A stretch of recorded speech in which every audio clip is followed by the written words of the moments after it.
ప్రజాపాలనే ప్రభుత్వ పాలన అంటూ కాంగ్రెస్ ప్రభుత్వం ఏర్పడి 2 సంవత్సరాలు పూర్తవుతున్నా రైతు బాధలు మాత్రం వినేటువంటి పరిస్థితి లేదు.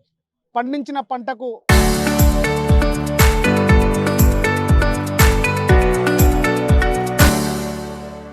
మద్దతు ధర లేక అటు అమ్ముకోవడానికి కష్టాలు ఎదుర్కొంటున్నటువంటి పరిస్థితి. ఈ నేపథ్యంలోనే నాగర్ కర్నూలు జిల్లాలో రైతులందరూ రైతు సంఘాల ఆధ్వర్యంలో కలెక్టర్ను ముట్టడించిన పరిస్థితి కనబడుతుంది.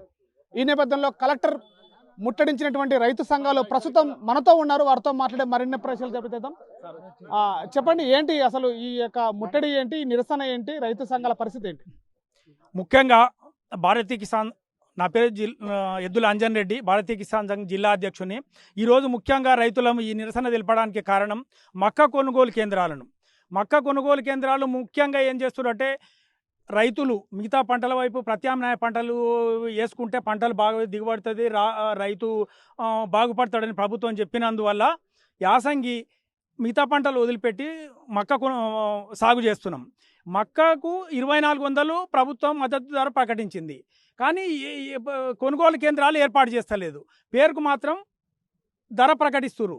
ఇంకా రైతు ఏం చేస్తారు, పంట పండించి ఇక దళారులకు అమ్ముకుంటారు. దళారులు అమ్ముకుంటే వాడు ఇస్తుండు, లేకపోతే ఎగ్గొట్టిపోతున్నాడు. కాబట్టి ప్రతి మండల కేంద్రంలో మక్క కొనుగోలు కేంద్రాలు ఏర్పాటు చేయాలి. ప్రభుత్వం నిబంధన పెట్టింది వర్షాకాలంలో ఎకరాకి 25 క్వింటాలు మాత్రమే మేము కొంటామని. 40 మీకు అందరికీ తెలుసు, ఇప్పుడు అందరికీ ప్రభుత్వ లెక్కలకు తెలుసు. ప్రభుత్వం రైతు ఈ ప్రాంతంలో మక్క కొనుగోలు ఎంత వంతుంది ఎకరాకి అనేది తెలుసు. ప్రభుత్వం ఎంత పంతే రైతుదే అంత కొనుగోలు చేయాలి. 25 క్వింటాల నిబంధన ఎత్తేయాలి. నిబంధన లేకుండా మద్దతు ధరకు ప్రతి మండల కేంద్రాలు ఏర్పాటు చేసి ప్రభుత్వం మక్క కొనుగోలు కేంద్రాలు ఏర్పాటు చేయాలి. అదేవిధంగా గత యాసంగి సీజన్లో సన్నవడ్లకు బోనస్ ఇస్తారంటే రైతులందరూ ఒడ్లు గవర్నమెంట్కు జోకిండ్రు. ఇప్పటి వరకు బోనస్ లేదు.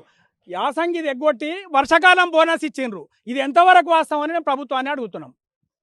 అదేవిధంగా యూరియా యాప్ తీసుకొచ్చిండ్రు. రైతులకు చదువు రాదు, ఫోన్లు ఉండవు, యాప్ బుక్ చేసుకుంటే ఒక్క రైతు గుడంగా లేదు.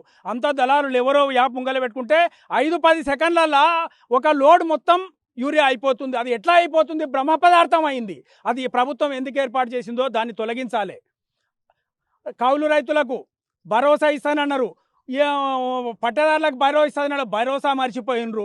వరంగల్ డిక్లరేషన్ చేసిన ప్రభుత్వం మొదలే పార్టీ ఏం చేసింది, మేము అధికారంలోకి వస్తే ఈ రైతులకి ఈ సమస్యలను తీరుస్తాము, రైతును రాజుజం చేస్తామన్నారు. ఇవాళ రైతును భిక్షగాన్ని చేసి రోడ్ల మీద తిరిగేటట్టు ప్రభుత్వ కార్యాలయాలు అడుక్కోవడానికి వచ్చినాం మనం.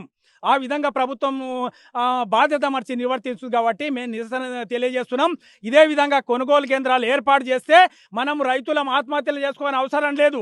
ఈడ ఉండి నిరాహార దీక్ష చేసి సత్యాగ్రహం ద్వారా మనం చనిపోతామా ఏం చేస్తామో మన హక్కులను సాధించుకునే వరకు ప్రభుత్వ కార్యాలయాల ముందనే మేము ఆత్మహత్య చేసుకోవడానికి సిద్ధమై రైతులం అందరం ఉద్యమం చేస్తున్నాం. ప్రభుత్వానికి సమయం ఇస్తున్నాము. ఈ వారంలో కొనుగోలు కేంద్రాలు ఏర్పాటు చేయకపోతే తప్పనిసరి ప్రభుత్వ కార్యాలయాలను నిర్బంధించి మేము ఆత్మహత్యలు చేసుకోవడానికి రైతును సిద్ధంగా ఉన్నాడు. గత్యంతరం లేదు. ప్రభుత్వాలు ఆడుకుంటలేదు.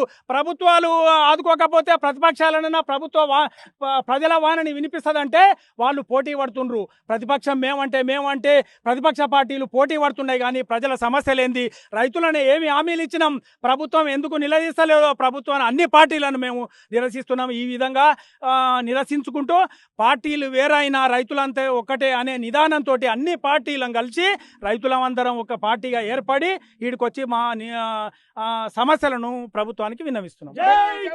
మీరు చెప్పండి, మరొక వైపు కూడా యూరియా వైపు కూడా అనేక సమస్యలు వస్తున్నాయంటున్నాడు. ఈ సమస్యల పైన యూరియా ఎట్లా మీకు అంటే నీకు 1000 కోట్ల రూపాయలు ఉన్నటువంటి యూరియా నిల్వ ఉందని అధికారులు చెప్తారు. దీనిపైన మీరేం చెప్తారు? ఏం చెప్తారు?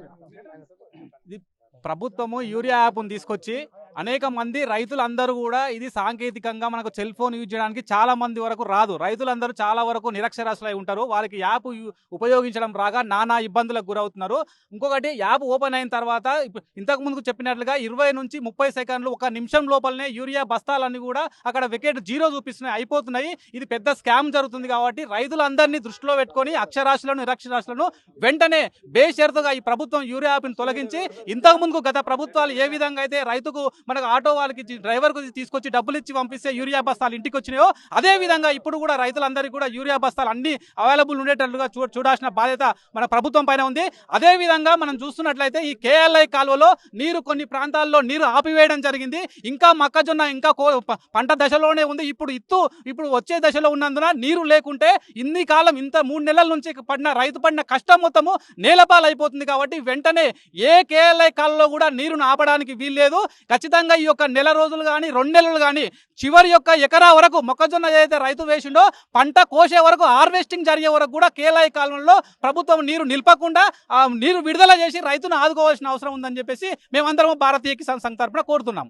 సో ఇది జిల్లా కలెక్టర్ ముందల జిల్లా కలెక్టర్కి వినతి పత్రం చేస్తున్నారు. యాసంగికి సంబంధించినటువంటి మొక్కలు ఏవైతే ఉన్నాయో ఆ మొక్కజొన్న పంటను కూడా పండించడానికి మద్దతు ధరతో పాటుగా అధిక రేటు పెంచాలి, అదేవిధంగా కొనుగోలు కేంద్రాలను ఏర్పాటు చేయాలని చెప్పేసి కూడా బీకేఎస్ భారతీయ కిసాన్ సంఘ ఆధ్వర్యంలో ధర్నా అనేటువంటి నిరసన తెలియజేస్తున్న పరిస్థితి కనబడుతుంది.